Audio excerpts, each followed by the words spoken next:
In 1979, James Damiano read an unauthorized biography about Bob Dylan, in which the author made reference to a man who at one time was considered to be the president of CBS Records. His name was John Hammond. Mr. Hammond was family to the Vanderbilts, attended Yale Law School, was the most sought-after record producer in the United States, and had signed Bob Dylan to Columbia Records. In fact, John Hammond was, and probably will always be, considered the most influential music executive in the world. I was a very lucky guy, though. I was a guy who had discovered the president of Columbia Records, a guy called Goddard Lieberson. You discovered him as well? Yeah, I got him his job in 1939. So I did have a little cushion to fall back on there. Inspired by the book he read, James decided to take a long shot and called CBS Records on the phone. The operator answered, and James asked to be put through to John Hammond's office. The receptionist rang his office, and Mikey Harris answered the phone.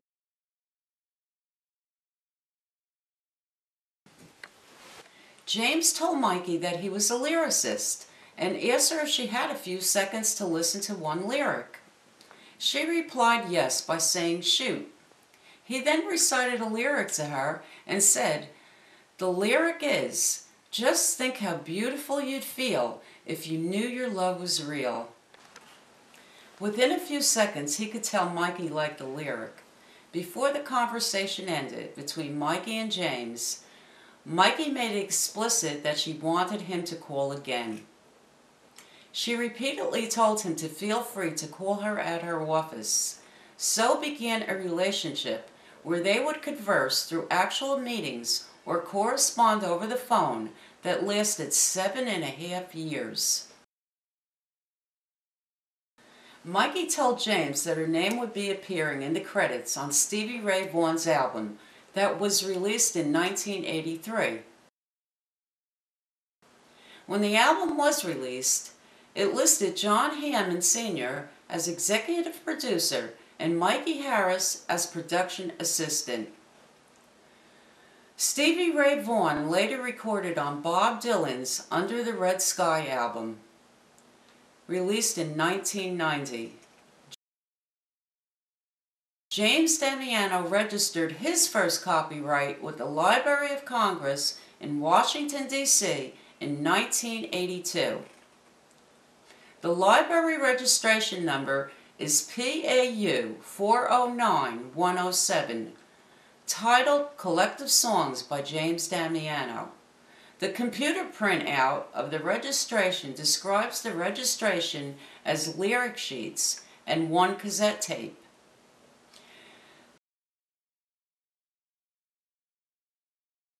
This tape included Dylan's 1994 hit song, Dignity, lyrical hook, and melody line.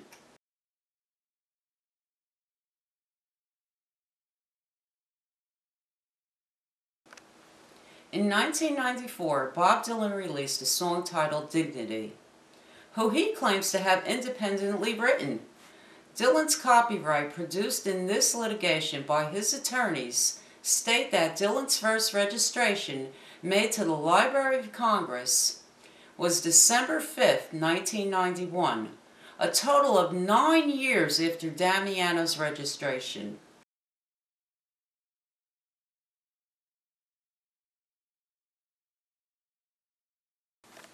Dignity was nominated for a Grammy by the National Academy of Popular Music Songwriters Hall of Fame.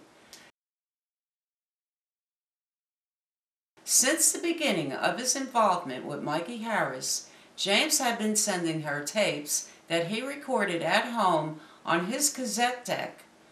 After about 1.5 years of talking on the phone, sending lyric sheets of songs to Mikey, as well as bringing cassettes with his music up to her at CBS Records, Mikey asked him if he would like to audition for Mr. Hammond. A week later, Mikey called and told James that she had set up the audition for 3 months from that date. The audition would be at Mr. Hammond's office in the Media Sound Building in New York on West 57th Street.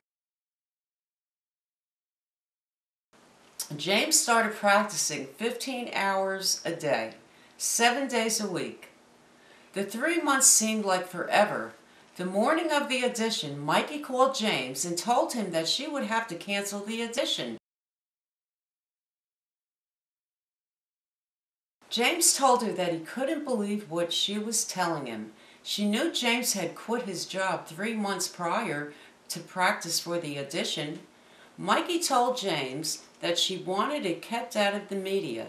She told him that Mr. Hammond had had a stroke and had been admitted into the hospital for treatment. She then assured James that once Mr. Hammond was out of the hospital, she would reschedule the audition. A few months later, Mikey called and rescheduled the audition for a few months from that date. James was excited and called a person he was working with at the time named Alan Lewinter. Alan worked with Don Kirshner and was associated with the band Kansas. Alan was a cool guy, well-mannered, polite, modest, just your all-around classy person. An artistic guy whose greatest attribute was his sincerity. It seemed Alan's job was to seek out talent in the suburbs. Everything else goes without saying. Alan respected Mr. Hammond immensely and was looking forward to going to the audition with James. When James told Alan that the audition was back on, they made arrangements for James to pick up Alan at his condo. The days counted down to 3 nights before the audition, and James couldn't sleep. The following night, he couldn't sleep, till finally the night before, it was 12 midnight, and James laid in bed unable to fall asleep. It seemed impossible. His adrenaline wouldn't stop pumping. 1 a.m. rolled around, and he was still wide awake after not sleeping for a couple of days. Around 2:30, he went downstairs, grabbed a bottle of tequila, and drank down 3/4 of the bottle. Within a half an hour, he finally fell asleep. The audition was for 11 o'clock in the morning. James woke up at 7, jumped in the car, drove to New York, picked up Alan, and they drove across town to the west side where Mr. Hammond's office was located.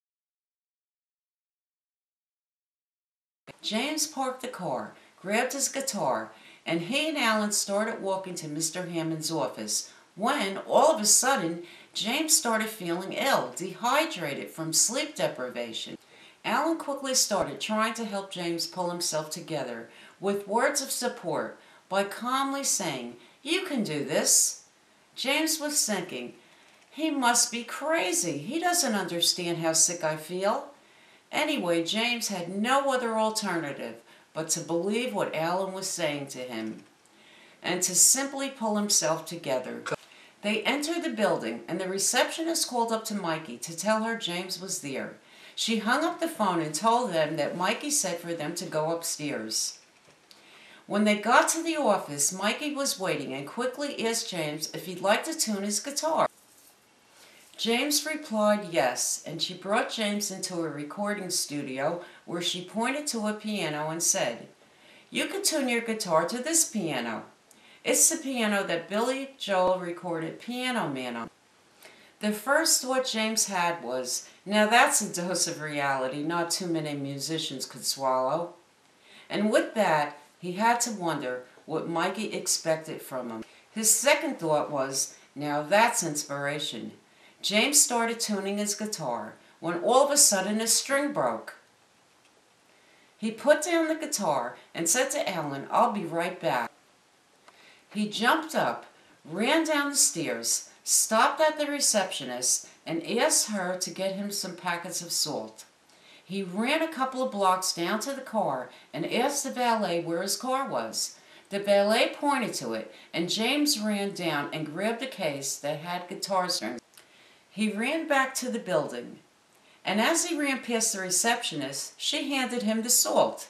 He ran back up the stairs, put on the string, tuned his guitar, licked some salt, and followed Mikey back up to Mr. Hammond's office. Mikey told Alan and James to have a seat and that Mr. Hammond would be in a couple of minutes. They waited a few minutes and then Mr. Hammond walked in. Mike introduced them to Mr. Hammond and they all shook hands. Mr. Hammond sat down at his desk, knowing that James and Bruce were from the same town and knew one another. Mr. Hammond started out the conversation with a comment about Bruce Springsteen. They talked for a short time, and Mr. Hammond asked James to perform one of his songs. James played 4 songs for Mr. Hammond, one of which was titled Living Proof.